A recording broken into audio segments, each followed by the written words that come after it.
Last Week Tonight with John Oliver, theme music playing. We have to dive straight into our main story tonight. The fact that Donald Trump is, once again, President of the United States. Sorry if this is how you found out.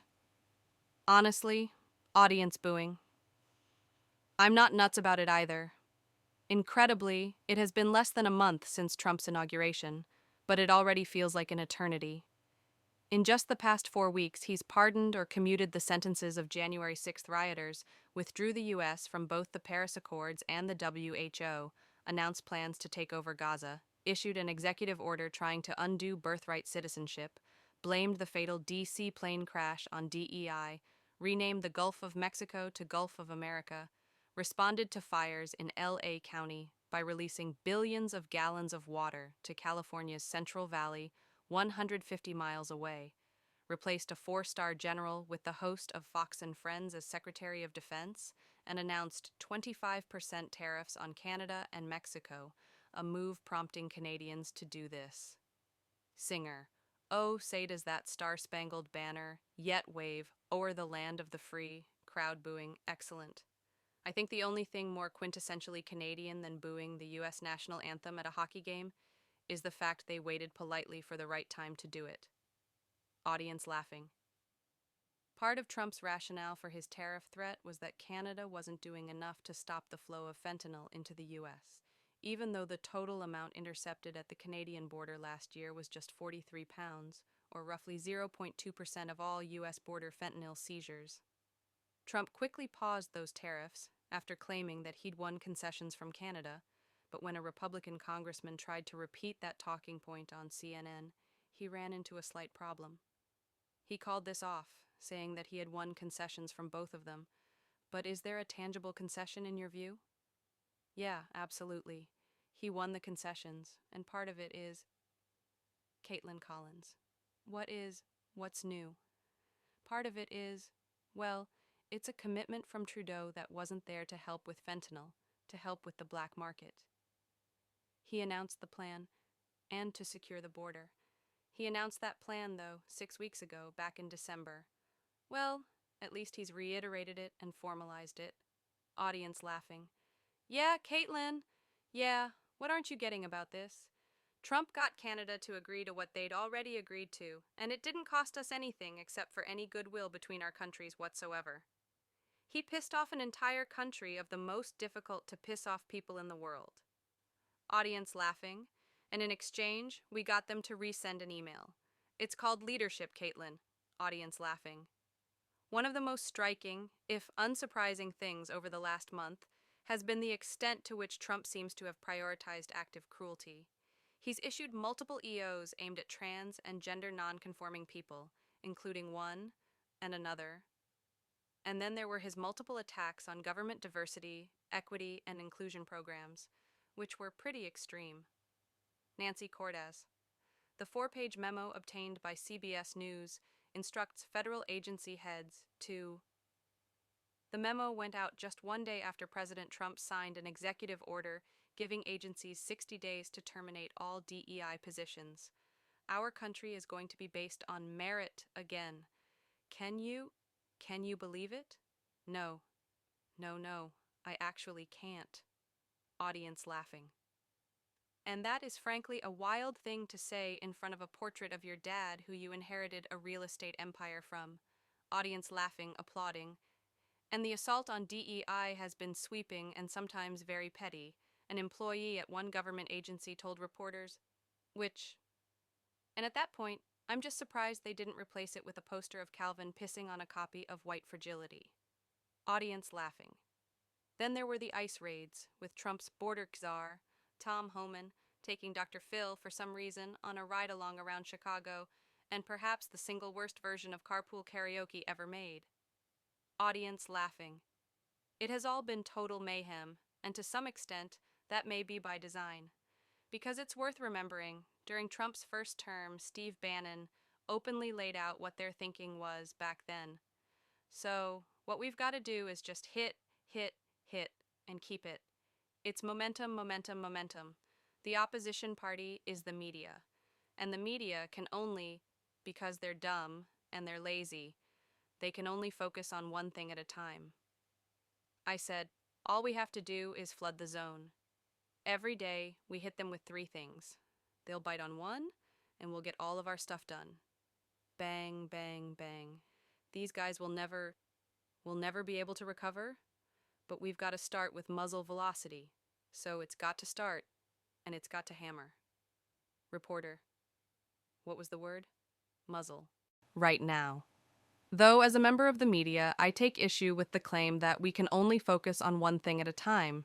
It's my ability to multitask that allows me to focus not just on how Bannon sounds, like he's trying to Monday morning quarterback the football team of a high school he's not allowed within 500 feet of, audience laughing, but also how he somehow always looks like he was just recently pulled out of a wet hole.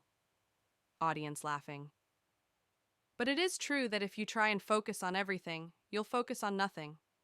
So tonight, we thought we'd try and pull back and focus on one major theme of the last month, and that is the Trump administration's attempt to dismantle the federal government from within.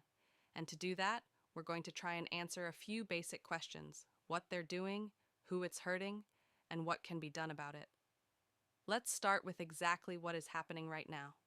You might remember last year we talked about Project 2025, the playbook for Trump's second term. In that story, we mentioned one of its main architects, Russell Vought, was hell-bent on decimating the civil service. Here he is in 2023, laying out exactly what he hoped to do once Trump returned to power. We want the bureaucrats to be traumatically affected.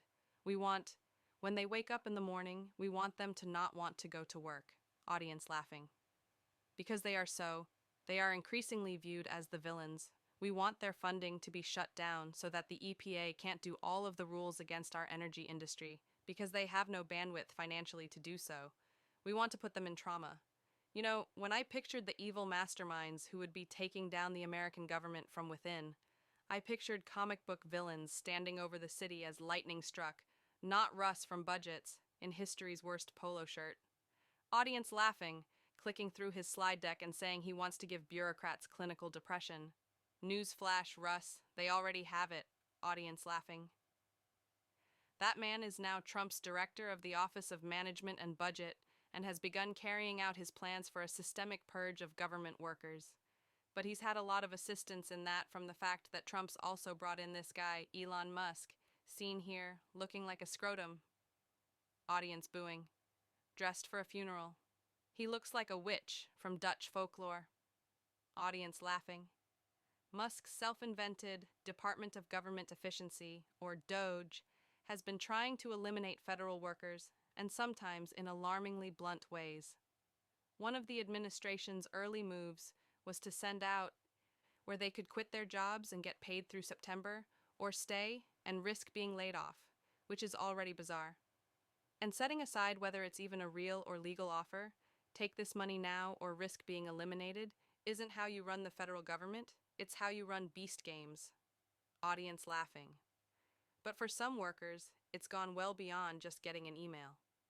There have been mass firings, and Musk has hired a team of young aides to assist in downsizing the government, some of whom have physically stationed themselves in government offices, as this federal worker explains. Audience gasping. Yeah, it is madness. Imagine being a federal worker and having to listen to a guy who wasn't alive for 9/11, Shrek 1 or Shrek 2, audience laughing, saying to you, you're being downsized. Please leave this office, which is now my bedroom. Also, can you please buy me a beer? Audience laughing. And all of this is bad enough before you get to the fact that Musk's team includes members with, shall we say, checkered employment histories. Kyung La, another Doge worker, Edward Corristain, who called himself Big Balls on social media. Audience laughing. Kyung was fired from an internship with a data security firm called Path Network in 2022, accused of leaking information to a competitor. A spokesperson telling CNN, "What a fun time to be alive this is." Audience laughing. I'm so glad our country is based on merit again. Otherwise, candidates like Big Balls, the fired intern, audience laughing, might have been overlooked. And it gets worse because it's been reported that Big Balls at one point started a website allowing users to redirect to content on the site, by creating shitposting URLs, including names like, and I never thought I'd say this, but I expected better of big balls, audience laughing, or as he's now known, audience groaning. And the thing is, some of Musk's team have had an extraordinary amount of access to sensitive data. Another Doge staffer, a 25-year-old named Marco Iles, was given access to Treasury Department payment data. Basically, which was worrying even before it emerged, that within the past year, he tweeted things like, and those are some bad tweets, and not even the fun kind, like read-only access, or the ability to actually change data, but either way, it is alarming that he had access in any form, especially given what's inside that database. I file my taxes electronically. Does that put me inside this database, the Bureau of Fiscal Service? It sure does, and your bank account information. That's how you get your refund electronically, not just who I am, where I live, how much you made, how much your refund is. All of that is in there? Natasha Sarin. Absolutely. The most private, sensitive data about American citizens all sits in the Bureau of Fiscal Service and the Treasury payments ecosystem. That is definitely not information I want in the hands of Elon's gang. But if I may, a little correction there. The most private, sensitive data about an American isn't their bank account information. It is their Google search history. Although, having said that, audience laughing, I am pretty sure that most American search history over this last month were the mix of audience laughing. It's frankly no wonder an internal email from the Treasury Department's Threat Assessment Unit said allowing Elon's team access was. And when pressed on the obvious risks here, Kristi Noem, Trump's Director of Homeland Security, had a weirdly blasé answer. I remember a time when Republicans were very careful about and worried about the government, particularly unelected people. Well, we can't trust our government anymore. Having access to personal data. That's a risk. Yeah. Oh, absolutely. But you are the government. Yes, that's what I'm saying, is that the American people now are saying that we have had our personal information shared and out there in the public, Dana Bash.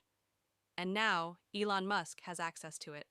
Well, Elon Musk is part of the administration that is helping us identify where we can find savings. His information that he has is looking at programs, not focusing on personal data and information. Dana, not focusing on it, but he has access to it. No, we'll be continuing to talk to him about what all he has access to. Respectfully, what the fuck are you talking about? Audience laughing. We can't trust the government. But you are the government. Says who? Says you. That's what I'm saying. What about Data? Don't know her. What about Elon? Yes, chef. What about Elon having access to personal data? We'll continue talking to him about it. Are we absolutely sure that Kristi Noem shot her dog, or did she just talk to it and its head exploded? Audience laughing. And look, we are still in the early days of DOJ's incursion into agencies. They've reportedly just begun to mess around in the Department of Education and the EPA. But to see where things could be heading, it's worth looking at one place they've already done a fuckload of damage, and that is USAID. It's an agency that provides humanitarian and development assistance in over 100 countries, and it's been described as.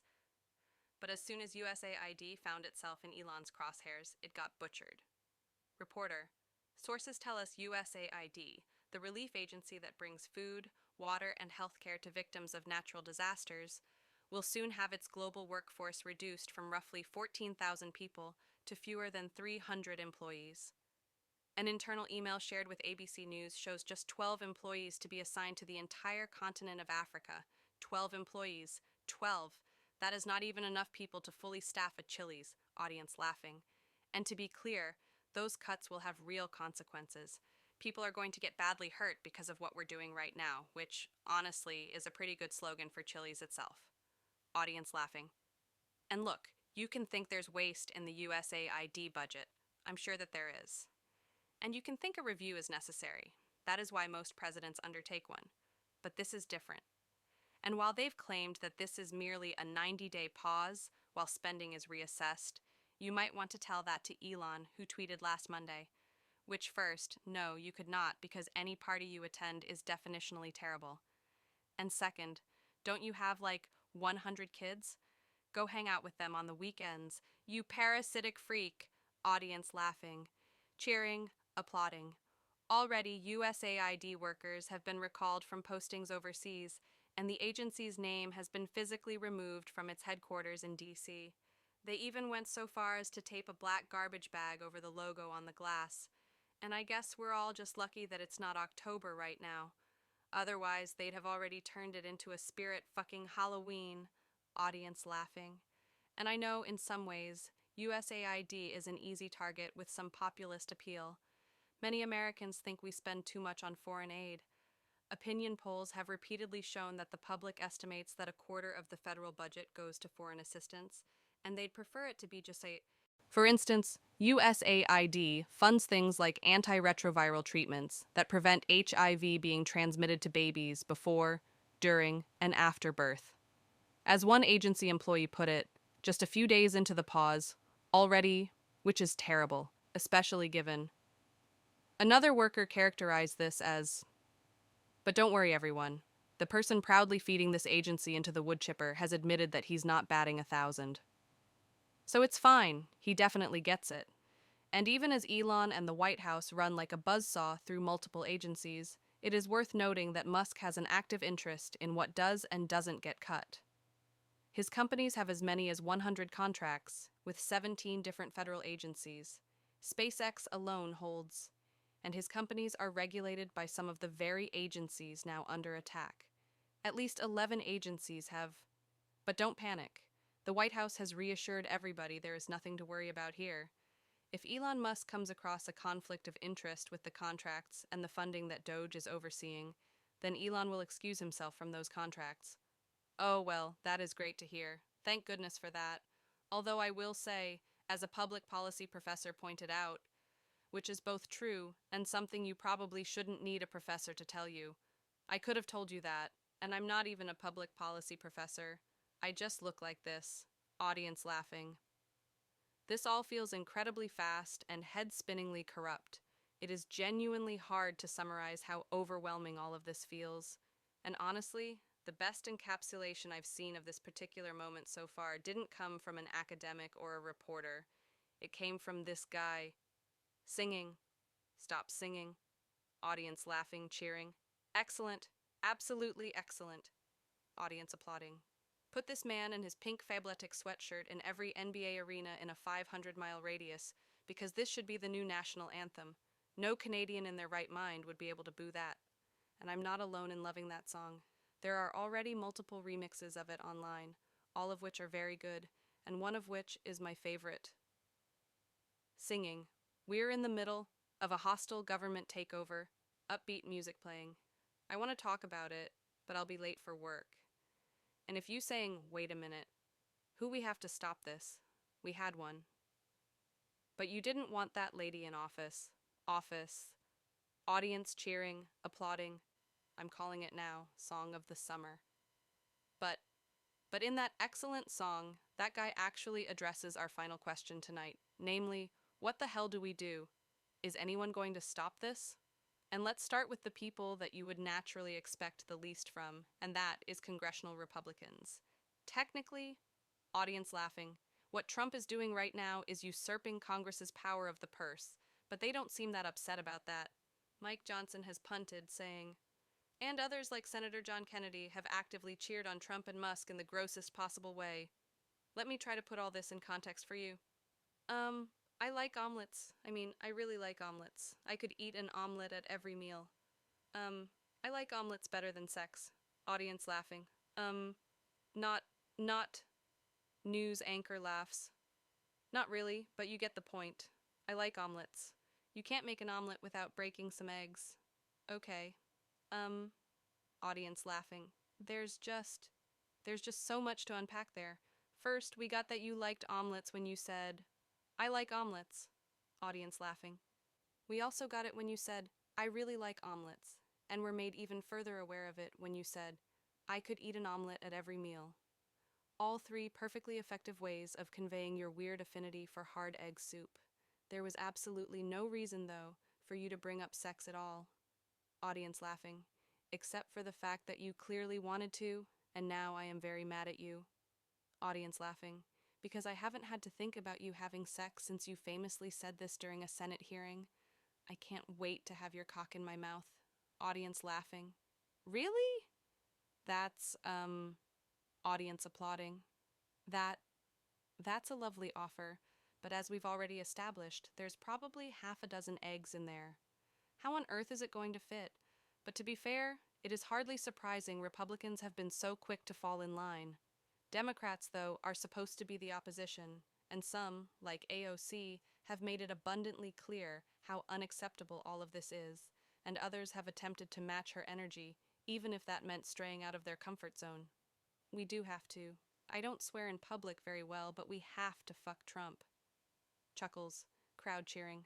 Excuse me, we most certainly do not have to do that. Audience laughing. I believe that law doesn't take effect until at least his third term. And now that a reserved 52-year-old Oregonian is like, you know what? It's fuck time.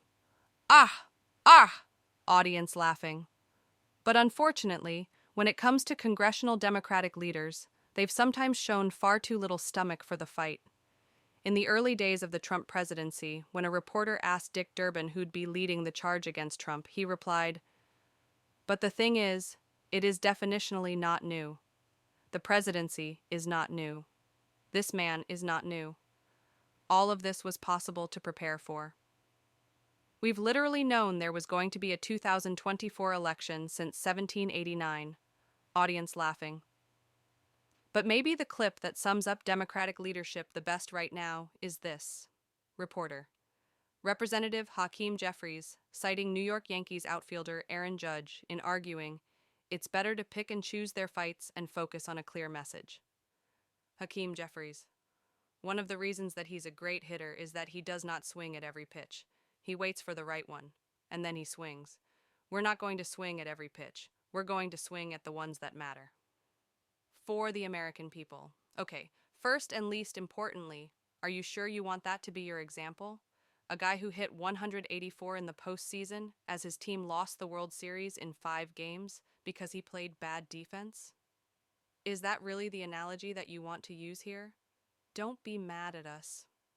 We're just like a baseball player on the most hated team in America who absolutely shit the bed in the most high-stakes situation imaginable. But much more importantly, we're going to swing at the ones that matter for the American people. Who is that exactly? Is it trans people getting denied health care and bullied out of public existence? Is it immigrant families being terrorized by ICE? Or thousands of civil servants being harassed out of their jobs? Please, just let us know who you think is worth swinging for, because it looks to me like you are striking out looking right now. And look, if you have a representative who's dragging their feet, I do think calling to yell at them has some value. At the very least, it shows them that their inaction isn't going unnoticed. And if Democrats continue not to react, we should be primarying the shit out of them, and groundwork for doing that actually needs to be laid pretty soon. Audience applauding. But so far, the best backstops for all this have been outside of the legislative branch. In some cases, Democratic state AGs have banded together to file lawsuits, and courts have stopped or slowed some of Trump's most damaging moves, with even judges appointed by Trump pushing back. Just this week, the DOJ announced plans to drop their case against New York Mayor Eric Adams, saying if charges were dismissed, he'd be better able to help with immigration enforcement. They denied it was a quid pro quo, despite it doing a pretty good impression of one. But multiple federal prosecutors flat out refused to go along with it. Several even quit in protest, with one writing a letter saying, audience cheering, applauding, and while he didn't technically write the word bitch at the end of that letter, I would be amazed if Clippy didn't pop up to suggest to him that he'd do it. Audience laughing. And that's not the only moment of courage that we have seen. A doctor here in New York told his patients, I'm willing to go to jail to continue to provide your gender-affirming care. Audience cheering, applauding. And in many cities, groups like these, fighting for immigrants, have coordinated responses to ICE raids. In fact, remember Trump's border czar, Tom Homan taking Dr. Phil and a bunch of cameras out on raids. In Chicago, which he said would be ground zero for their mass deportation plans, those raids were less successful than he wanted them to be, and he was pretty open about why. I mean, sanctuary cities are making it very difficult to arrest the criminals. For instance, Chicago, very well educated. They've been educated how to defy ICE, how to how to hide from ICE, and I've seen many pamphlets from many of the NGOs. Here's how you escape ICE from arresting you. Here's what you need to do. They call it Know Your Rights. I call it How to Escape Arrest. There's a warrant for your arrest, and they tell you how to hide from ICE. No, don't open your door. Don't answer questions. Right. And that is good advice. Audience applauding. Also, if you're relying on people not knowing their rights in order to do your job, it seems like you might be part of the problem here. And all else aside, I fully get why people are not letting you in particular into their home. You're a thumb-headed weirdo with terrible vibes. You look and sound like J.K. Simmons choking on a marble, and I am rooting for the marble. Audience laughing. Look, the next 4 years are going to feel incredibly shitty. The potential for pain is devastating, as is thy personal advantage as well as their personal grievances. And we're being governed by people who think good public policy consists of cut off funding to anyone who isn't me, make it illegal to mention people who are different from me, and fuck it, let's steal Canada while we're at it. Meanwhile, many of those that we've elected to fight back seem to be resting on their heels, waiting for their pitch. This is all bonkers, terrifying, and darkly absurd. It is worse than we thought, and we thought about it a lot. To put it mildly, things aren't looking great right now. But defeat is a self-fulfilling prophecy. As much as we roll our eyes at some of the resistance in Trump's first term, some of which was very annoying, some of which I am annoyed by too, please, tell your aunt to stop saying it. Audience laughing. But some of that energy did make a real difference. Remember those early protests at the airports over Trump's proposed travel ban? A former prosecutor recently wrote about how seeing those protests helped others like him who were fighting within the DOJ to rescind or limit the order, saying, and so for all those federal workers going through it right now, support and solidarity really matter. The point is, now is absolutely not the time to be looking away and saying, this is what you fuckers voted for, and turning your backs, especially when there are many good people doing important work out there who you can both join and support. What's ahead of us is going to be exhausting, and to get through this, we're going to have to find a balance between acknowledging the hell of what is going on and finding the joy that can sustain us. And sometimes, if we are lucky, finding both in the exact same place in the form of the single, catchiest song ever written, singing. We're in the middle of a hostile government takeover. I mean, we are. He's just straight up right. Music fades out.